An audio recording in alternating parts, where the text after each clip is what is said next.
G'day, I'm Clairsy. My workmates and my wife reckon I'm Perth's biggest hoarder. Now, I think they've got a problem. I don't have a problem. I'm just a really good collector with some separation issues. Let's go inside and you be the judge. Now, this is not hoarding, folks. This is a value collection. Started the CDs right there. So we've got CDs, we've got some music books, been collecting those over the years. If you go up, there's music DVDs. So here's my gig wall. I just made this up recently with tickets that have been hanging around. So my first ever gig, I was 15. I went and saw Kiss at the old entertainment centre. That was pretty cool.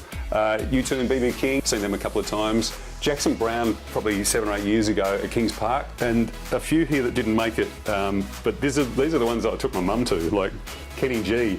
I didn't take mum to Michael Bolton, but I've got the ticket stub somehow. Celine Dion, didn't quite get in there. Got to follow athletics all my life, and I got to be there at that moment that Kathy Freeman crossed the finish line, and you see that photo there. That's why I got this made up, because that's pretty much exactly where I was sitting in the grandstand. One of those great moments. I've never heard anything so loud at a sporting stadium as the national anthem that night in Sydney. Unreal. See, not hoarding, just life stuff.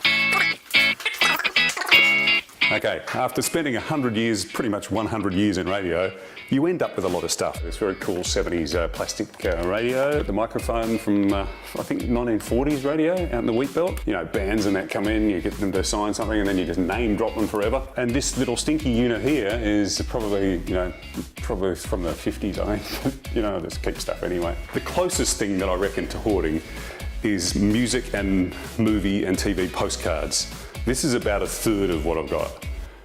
This is probably a little over the top, and I've been threatened with divorce a couple of times over this one. He's in the other room. A little bit of light reading. When I started in radio, 1983, I thought, right, I've got to have some music cred. I love my music, so I started buying Rolling Stone magazine. First Rolling Stone magazine, and then I just didn't stop.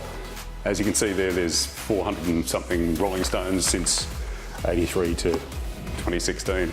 Okay, keep in. Obviously, I've got lots of music books and lots of research books, lots of sport books because I'm a bit obsessed. And then there's my vinyl collection because I've got the turntable and vinyls come back now.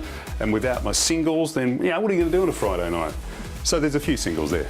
See, it's not hoarding. I could start you on my collection of footy cards, footy books, old newspapers I keep, but I'd probably have to climb in the roof and I don't want to do that. Do you want a drink? Yeah? Oh, sorry mate, space is a bit tight.